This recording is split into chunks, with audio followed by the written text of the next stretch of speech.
الله وبركاته. الحمد لله رب العالمين، وصلى الله وسلم وبارك على عبده ورسوله نبينا محمد وعلى آله وصحبه أجمعين. أما بعد، أعوذ بالله من الشيطان الرجيم. بسم الله الرحمن الرحيم. القارعة ما القارعة وما أدراك ما القارعة يوم يكون الناس كالفراش المبثوث وتكون الجبال كالعهن المنفوش فأما من ثقلت موازينه فهو في عيشة راضية وأما من خفت موازينه فأمه هاوية وما أدراك ما هي نار حامية. رب اشرح لي صدري ويسر لي امري واحلل عقدة من لساني يفقهوا قولي. سبحانك لا علم لنا الا ما علمتنا انك انت العليم الحكيم. محترم حضرات، ابھی ہم نے صلاۃ عشاء ادا کی اور اس صلاۃ اور اس نماز کی دوسری رکعت میں امام صاحب نے سورہ قاریہ کی تلاوت کی تھی، جسے میں نے بھی آپ کے سامنے پڑھا. اس سورہ کے اندر اللہ رب العالمین نے بڑی عظیم پیش آنے والی چیز کا تذکرہ کیا، جس کے پیش آنے میں، جس کے واقع ہونے میں کسی قسم کا کوئی شک شبہ نہیں ہے، بالکل یقینی ہے اور حتمی ہے اس چیز کا واقع ہونا، اور وہ چیز بہت ہی ہولناک ہے، بہت ہی زیادہ وہ چیز خطرناک ہے. اس دن اس کو قیامت کہتے ہیں، اور وہ دن انسان کے لیے بڑا مشکل دن ہوگا، بڑا سخت دن ہوگا. ہاں، جو اہل ایمان ہوں گے، جو اللہ رب العالمین پر ایمان رکھتے ہوں گے اور جنہوں نے نیک عمل کیا ہوگا، اللہ رب العالمین ان کے ساتھ خصوصی فضل و کرم کا معاملہ فرمائے گا اور اس دن کی سختیوں سے ان کو اپنی پناہ اور حفاظت میں رکھے گا. تو یہ سورہ میں نے اس لیے منتخب کی ہے کیونکہ ہم اکثر و بیشتر اس سورہ کو نماز میں سنتے ہیں اور عام طور پر لوگوں کو یہ سورہ یاد بھی ہوگی. ہماری بدقسمتی یہ ہے کہ ہم قرآن کریم بہت ہی کم پڑھتے ہیں، اور پڑھتے بھی ہیں تو صرف اس کے کلمات کی تلاوت پر اکتفا کرتے ہیں اور یہ سمجھتے ہیں کہ بس قرآن کو برکت کے طور پر پڑھ لینا اور ثواب کے طور پر پڑھ لینا یہی کافی ہے. یقیناً قرآن کریم کی تلاوت بہت ہی عظیم کام ہے اور بہت ہی اجر و ثواب ہے قرآن کریم کی تلاوت پر. حدیث پاک میں اللہ کے رسول صلی اللہ علیہ وسلم نے بیان فرمایا ہے کہ قرآن کریم کے ایک ایک حرف پڑھنے پر ایک نیکی ملتی ہے اور اس کا ثواب بڑھا کر 10 گنا کر دیا جاتا ہے. یعنی ایک حرف کے پڑھنے پر 10 نیکیاں ملتی ہیں. تو یہ تلاوت قرآن کریم کی فضیلت ہے. لیکن صرف زبان سے اس قرآن کو پڑھ لینا، اس کی آیتوں کی تلاوت کر لینا، اسی پر اکتفا کرنا یہ کافی نہیں ہے، بلکہ ضروری ہے کہ ہم اس قرآن کریم کو سمجھنے کی کوشش کریں. اللہ تعالیٰ نے قرآن کریم کو سمجھنے کے لیے اور عبرت اور نصیحت حاصل کرنے کے لیے اور اسی طرح سے عمل کے لیے اتارا. اللہ نے قرآن کریم کے اندر ارشاد فرمایا، کتاب انزلناہ الیک مبارک لیدبروا آیاتہ ولیتذکر اولو الالباب.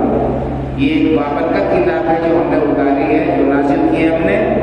کس لیے اتاری ہے؟ لیدبروا آیاتہ، تاکہ لوگ اس کی آیتوں میں تدبر کریں، غور و فکر کریں. ولیتذکر اولو الالباب، تاکہ عقل مند لوگ عبرت اور نصیحت حاصل کریں. تو یہ قرآن کریم اللہ تعالیٰ نے نصیحت حاصل کرنے کے لیے اتارا ہے۔ اللہ نے فرمایا افلا یتدبرون القرآن ام علی قلوب اقفالها، لوگ قرآن میں تدبر اور غور و فکر کیوں نہیں کرتے ہیں؟ کیا لوگوں کے دلوں پر تالے لگ گئے ہیں کہ ان کے دل سمجھنے سے اور نصیحت حاصل کرنے سے جو ہے محروم ہو گئے ہیں؟ جب کسی چیز پر تالا لگ جاتا ہے تو اس کے اندر کوئی چیز داخل نہیں ہو سکتی ہے، اس کے باہر ہی باہر رہنا پڑتا ہے۔ تو اگر کسی کے دل پر تالا لگ گیا تو پھر اس کا دل حق بات کو قبول نہیں کرے گا، اس کے دل میں پھر حق بات کا اثر نہیں ہوگا، اس کے دل میں پھر اللہ رب العالمین کے جو کی طرف سے تذکیر اور نصیحت کی گئی ہے اس سے کوئی فائدہ پہنچنے والا نہیں ہے۔ اللہ رب العالمین نے قرآن کریم میں جگہ جگہ فرمایا وَلَقَدْ يَسَّرْنَا الْقُرْآنَ لِلذِّكْرِ فَهَلْ مِن مُّدَّكِرٍ، کہ ہم نے قرآن کو نصیحت کے لیے اتارا ہے، کیا کوئی نصیحت حاصل کرنے والا ہے؟ تو یہ قرآن نصیحت حاصل کرنے کے لیے، عبرت کے لیے اتارا گیا ہے، سمجھنے کے لیے، عمل کے لیے اتارا گیا ہے۔ اہل عرب جو اہل زبان تھے، آپ اسلام سے پہلے ان کے حالات کا جائزہ لیں گے اور ان کے بارے میں آپ پڑھیں گے تو آپ کو معلوم ہوگا کہ ان کے اندر طرح طرح کی بیماریاں تھیں، طرح طرح کا بگاڑ تھا، قسم قسم کی خرابیاں ان کے اندر تھیں۔ ان کے اندر کیا ہے؟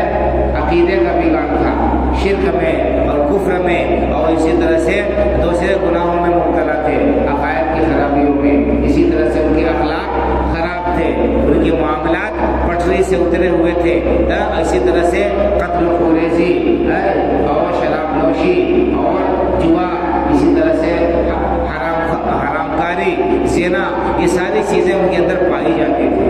لیکن جب قرآن کریم کا نزول ہوا، جب قرآن کریم کو انہوں نے سمجھا تو پھر ان کی کایا پلٹ گئی، ان کی کایا پلٹ گئی، ان کے حالات ایکسر تبدیل ہو گئے۔ پھر وہی لوگ دنیا کے سب سے مہذب اور متمدن لوگ ہو گئے، سب سے زیادہ وہ لوگ پاک باز اور راستہ باز ہو گئے۔ ان کے یہاں پھر جانوار اور عزت و آبرو کی ایسی انہوں نے حفاظت کی اور ایسا امن و امان اس معاشرے میں قائم ہوا کہ اس کی نظیر اور مثال ملنی مشکل ہے۔ تو بہرحال کہنے کا مطلب یہ ہے کہ ہمیں قرآن کریم کو صرف تلاوت کر لینے پر اکتفا نہیں کرنا چاہیے، اس کو سمجھنے کی کوشش کرنی چاہیے، اس سے نصیحت حاصل کرنے کی کوشش کرنی چاہیے، اس میں اللہ نے ہمیں کیا پیغام دیا ہے اس پیغام کو سمجھ کر اس پر عمل پیرا ہونا چاہیے۔ یہ سورہ آپ کے سامنے تلاوت کی گئی ہے، اس میں اللہ رب العالمین نے قیامت کا تذکرہ کیا ہے، اس کی ہولناکیوں کا تذکرہ کیا ہے، اس کی دن کی جو خطرناکی ہوگی، اس دن لوگوں کا کی جو کیفیت ہوگی، اس کا اللہ تعالیٰ نے بیان کیا ہے۔ حقیقت یہ ہے کہ اگر انسان کے دل و دماغ میں قیامت کا خوف بیٹھ جائے اور حشر و نشر کا خیال اس کے ذہن میں راسخ و پیوستہ ہو جائے، اللہ کے سامنے حاضری کا تصور اس کے دل میں مضبوط ہو جائے، تو پھر انسان کی حالت بدل جائے گی، پھر وہ غفلت اور سستی میں نہیں پڑے گا، پھر وہ گناہ کے قریب نہیں جائے گا، پھر اسے چین و سکون نہیں ملے گا، پھر اس کو جو ہے اللہ رب العالمین کی عبادت و بندگی میں ہی لطف آئے گا، پھر وہ اللہ رب العالمین کے احکام کو توڑنے کی جرات نہیں کر سکے گا، بلکہ ہر حکم کو انتہائی خوش اسلوبی سے، خوش دلی سے انجام دے گا۔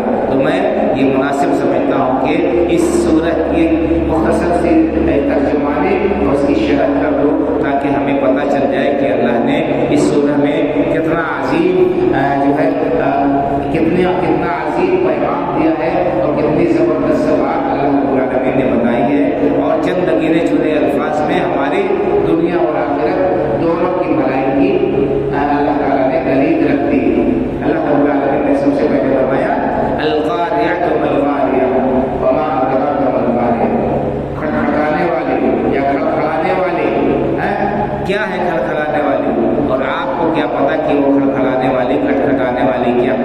قاریہ قیامت کے ناموں میں سے ایک نام ہے، اور قاریہ کے معنی آتے ہیں کھٹکھٹانے والی، کھٹکھٹانے والی۔ اس طرح سے دروازہ کھٹکھٹا کر لوگوں کو چوکنا کیا جاتا ہے، متنبہ کیا جاتا ہے، بیدار کیا جاتا ہے، انہیں جگایا جاتا ہے، انہیں اپنے طرف متوجہ کیا جاتا ہے۔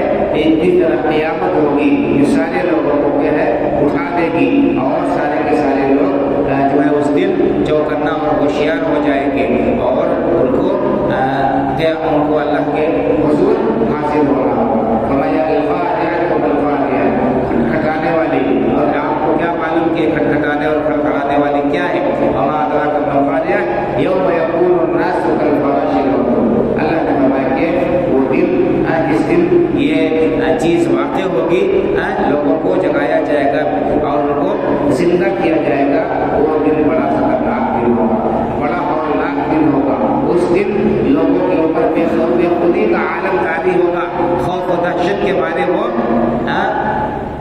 بحال ہوں گے، بدحال ہوں گے۔ یوم یکون الناس کالفراش المبثوث، وہ دن ایسا ہوگا کہ لوگ بکھرے ہوئے پتنگوں کی طرح سے ہوں گے، بکھرے ہوئے پروانوں کی طرح سے ہوں گے۔ آپ دیکھتے ہوں گے کہ خاص طور سے برسات کے زمانے میں جب لائٹ ہوتی ہے، بجلی جب چلی رہتی ہے، تو بہت سارے پتنگے اس کے ارد گرد منڈلاتے ہیں اور اڑتے ہیں اور گرتے ہیں۔ تو اسی طرح سے قیامت کے دن لوگوں کا معاملہ ہوگا، لوگ اپنے کمروں سے اٹھائے جائیں گے اور وہ جو ہے نکلیں گے، بے حال ہوں گے۔ یوم یکون الناس کالفراش المبثوث وتکون الجبال کالعہن المنفوش۔ اور قیامت کا دن اتنا ہولناک ہوگا، اتنا خطرناک ہوگا کہ اس دن پہاڑ بھی جو اتنے مضبوط اور اتنے زبردست اور وزنی ہیں، یہ دھلی ہوئی روئی کی طرح سے کر کے ان کو اڑا دیا جائے گا، ان کو پھر بھری مٹی کی طرح کر کے سب کو برابر کر دیا جائے گا، سب کو برابر کر دیا جائے گا۔ یوم یکون الناس کالفراش المبثوث وتکون الجبال کالعہن المنفوش۔ اللہ تعالیٰ نے دوسری جگہ قیامت کی ہولناکی کا تذکرہ کیا ہے، کتنا خطرناک منظر ہوگا، کتنا دل دہلانے والا حال ہوگا۔ اللہ نے فرمایا یا ایھا الناس اتقوا ربکم ان زلزلۃ الساعۃ شیء عظیم۔ اے لوگوں اپنے پروردگار سے ڈر جاؤ، اللہ رب العالمین کا خوف دل میں پیدا کرو، کیوں کہ قیامت کا زلزلہ بڑا خطرناک ہوگا۔ قیامت کے دن زمین میں زلزلہ برپا ہوگا، زمین ہلا دی جائے گی، تلپٹ کر دی جائے گی، اور اس دن کیا حال ہوگا لوگوں کا؟ یوم ترونھا تذہل کل مرضعۃ عما ارضعت وتضع كل ذات حمل حملها وترى الناس سکارى وما هم بسکارى ولكن عذاب الله شدید۔ جس دن قیامت کو تم دیکھو گے کہ قیامت قائم ہو گئی ہے اور زلزلہ برپا ہو گیا ہے، اس دن کیا حال ہوگا؟ تذهل كل مرضعۃ عما ارضعت۔ اس دن کی، اس قیامت کی ہولناکی سے دودھ پلانے والی جو ماں ہے، جو اپنے بچے پر اپنی جان چھڑکتی ہے، اپنے بچے پر اپنی جان قربان کر دیتی ہے، بچے کو آرام پہنچانے کے لیے اپنے عیش و آرام کو، اپنے نیند کو، اپنے راحت کو قربان کر دیتی ہے، اور کسی بھی طرح سے بچے کو تکلیف پہنچانے کے لیے گوارا نہیں کرتی ہے۔ وہ ماں جو انتہائی شفیق ہوتی ہے، جو جاڑے کی سلطنتوں میں خود ٹھنڈک برداشت کرتی ہے اور بچے کو جو ہے گرم رکھتی ہے، اور اسی طرح سے اس کی ہر طرح خیال رکھتی ہے، وہ اس دن دودھ پلانے والی جو ماں ہے اپنے بچوں سے غافل ہو جائے گی، اسے اپنے بچے کا ہوش نہیں رہے گا۔ اور وہ دن ایسا دن ہوگا کہ خوف و دہشت کی وجہ سے ہر حاملہ کا حمل ساقط ہو جائے گا، ہر حاملہ کا حمل خوف و دہشت کی وجہ سے ساقط ہو جائے گا، گر جائے گا۔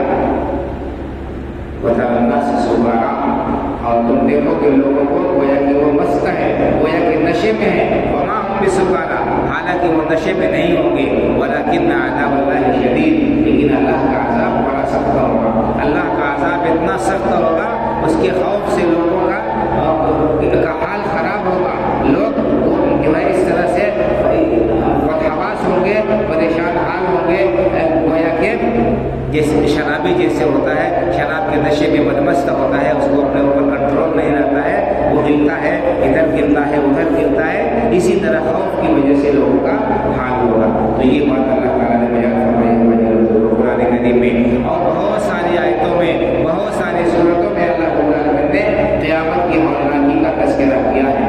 یہ صورت، اگر ہم اس صورت کو اچھی طرح سے سمجھ کر پڑھیں، اس میں اللہ تعالیٰ نے کیا بات بیان کی جاتی ہے تو کیا قیامت کا خوف ہمارے دل میں نہیں ہوگا؟ کیا اللہ رب العالمین کے سامنے کھڑے ہونے کا احساس ہمارے دل میں بیدار نہیں ہوگا؟ کیا ہم اپنی اصلاح نہیں کریں گے اور اس دن کی ہولناکی سے بچاؤ کی فکر نہیں کریں گے؟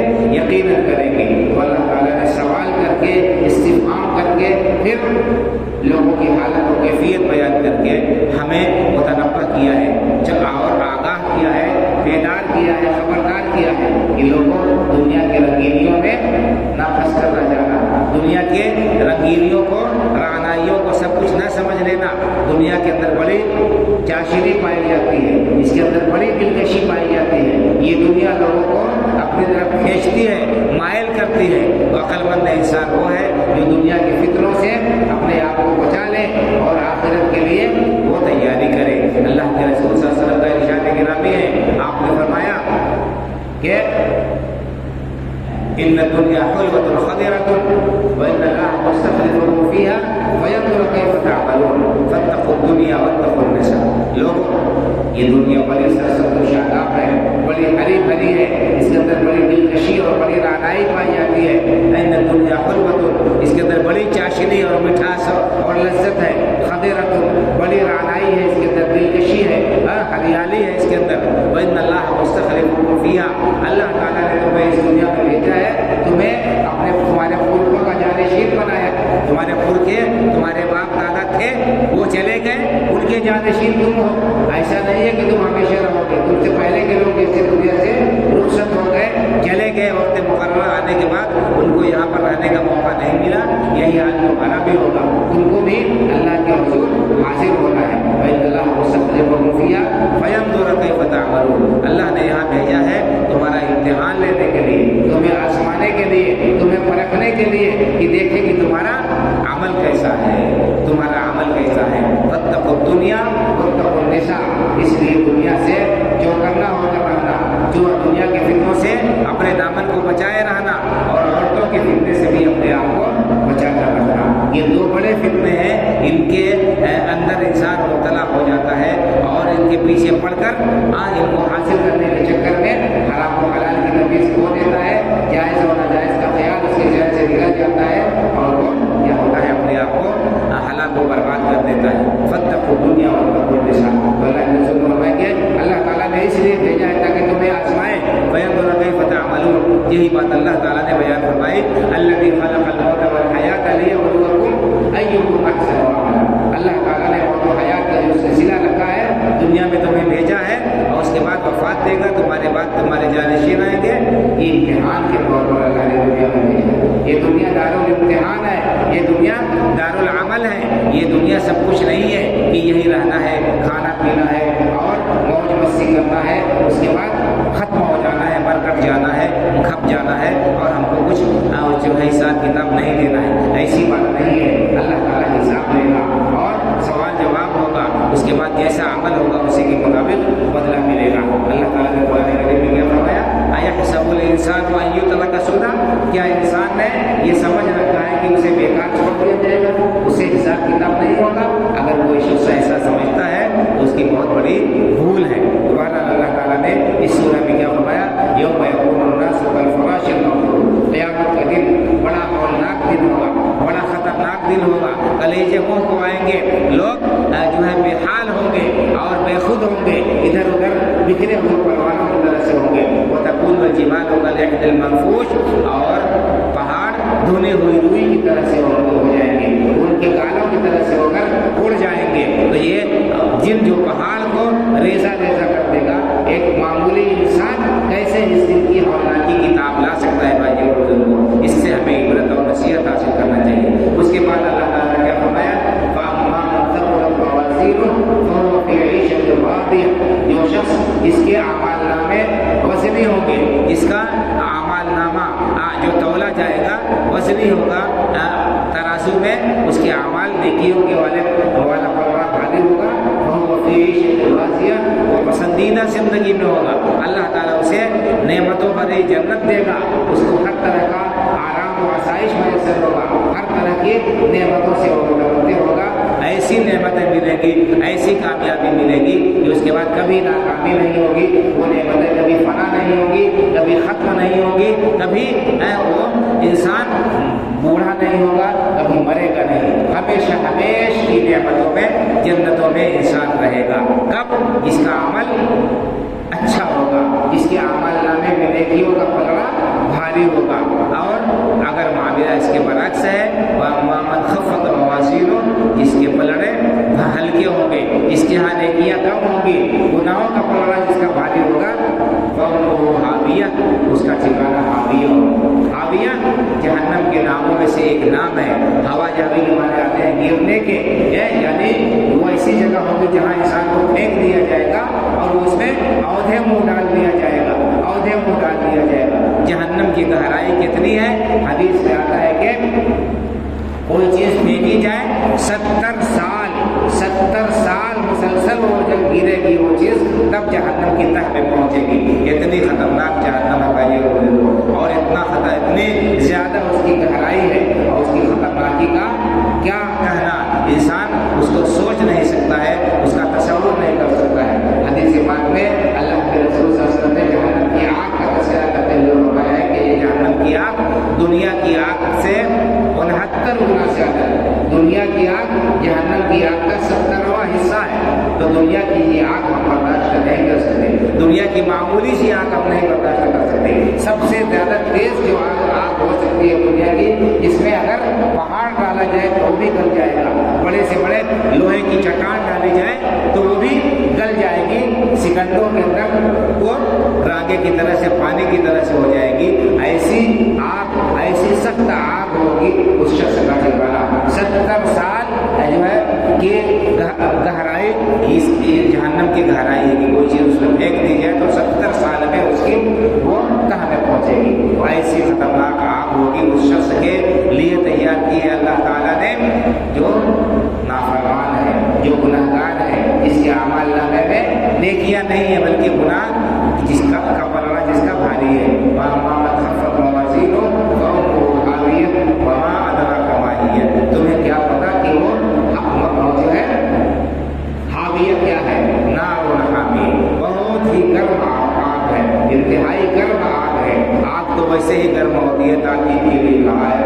اور اس جہنم کی ہولناکی کتنی زیادہ ہے، اس کی سختی کتنی زیادہ ہے، اس کی آگ کی حرارت کا اندازہ ہم نہیں لگا سکتے۔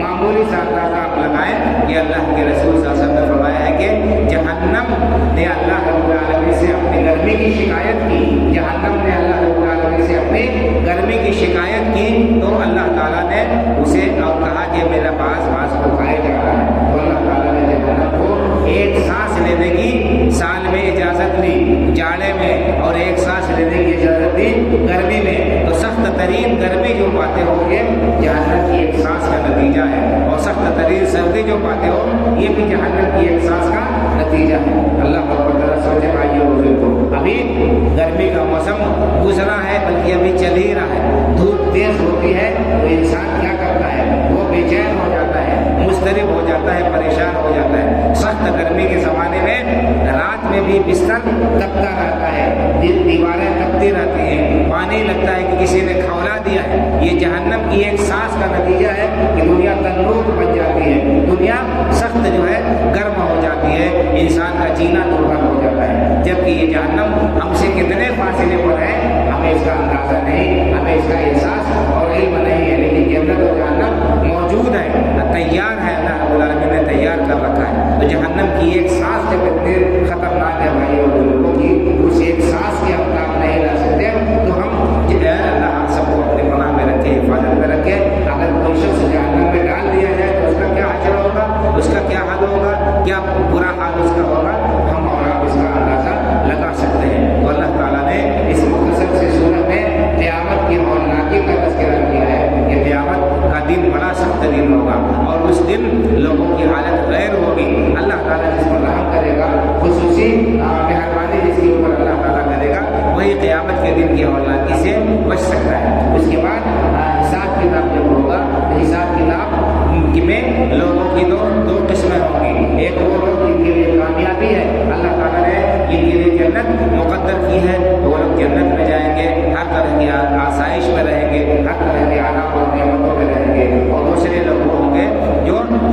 ہونے والے ہوں گے، جو برباد ہونے والے ہوں گے، جنہوں نے دنیاوی زندگی اپنے منوانے کے مطابق بسر کی ہوگی، جو ان کا من چاہے گا وہ کریں گے، اللہ کے احکام کی ان کو کوئی پرواہ نہیں ہوگی، اللہ کے فرائض کو ضائع کرنے والے، حرام کاموں کا ارتکاب کرنے والے، دھڑلے سے گناہ کرنے والے ہوں گے، اللہ رب العالمین کے قدر و منزلت ان کے دل میں نہیں ہوگی، آخرت پر یقین نہیں ہوگا، ایسے لوگوں کا پلڑا ہلکا ہوگا اور قیامت کے دن وہ رسوائی کا شکار ہوں گے اور ہمیشہ کا خسارہ ان کا مقدر بنے گا۔ تو دیکھیے یہ مختصر سے سورہ ہے جس کو ہم برابر پڑھتے ہیں نمازوں میں اور سنتے ہیں، لیکن اس کے معنی اور مفہوم کو نہ سمجھنے کی وجہ سے ہمارے دل میں کوئی اثر نہیں ہوتا اور آخرت کے لیے تیاری کرنے کا کوئی جذبہ ہمارے دل میں پیدا نہیں ہوگا۔ تو ہمیں چاہیے کہ ہم جو کچھ بھی صورتیں یاد رکھتے ہیں، نمازوں میں پڑھتے ہیں اور جو سنتے ہیں، ان کے معنی اور مفہوم کو سمجھنے کی کوشش کریں، اسے عبرت اور نصیحت حاصل کریں، اپنی اصلاح کریں، اپنے نجات کی فکر کریں۔ کل قیامت کے دن ہمارا کوئی ساتھی نہیں ہوگا، کوئی ہمارے کام نہیں آئے گا، نہ قبر میں کوئی ہمیں بچانے کے لیے آئے گا، ہماری طرف سے جواب دینے کے لیے آئے گا، نہ حشر میں کوئی ہمارے ساتھ میں کھڑا ہوگا اور ہمیں بچائے گا۔ اللہ رب العالمین کا فضل و کرم شامل حال رہا اور نیکیاں نہیں، تب اللہ رب العالمین سے ہم امید رکھ سکتے ہیں کہ اللہ تعالیٰ ہمیں اپنے فضل و کرم کے سائے میں جگہ دے گا۔ تو یہ مختصر سا پیغام تھا آج کے اس درس کا اور اس چھوٹی سی سورہ کا یہ اختصار کے ساتھ ترجمہ اس کی شرح تھی۔ اللہ رب العالمین سے دعا ہے کہ اللہ تعالیٰ ہمیں قیامت کی ہولناکی اور پریشانیوں سے بچائے، اللہ تعالیٰ آخرت کی ناکامی سے ہمیں اپنی پناہ میں رکھے اور ہم سب کا ٹھکانہ جنت الفردوس میں بنائے، وہاں پر ہمیشہ کی جو نعمتیں ہیں اور باغات ہیں، اللہ تعالیٰ ان سب میں ہم سب کو اپنے فضل و کرم سے داخل فرمائے، ہمارے والدین کو، ہمارے عورتوں سے رشتہ داروں کو، ہمارے متعلقین کو، تمام لوگوں کو اللہ تعالیٰ اپنے فضل و کرم کے سائے میں جگہ دے، اسلام کا زندہ رکھے، ایمان پر ہمارا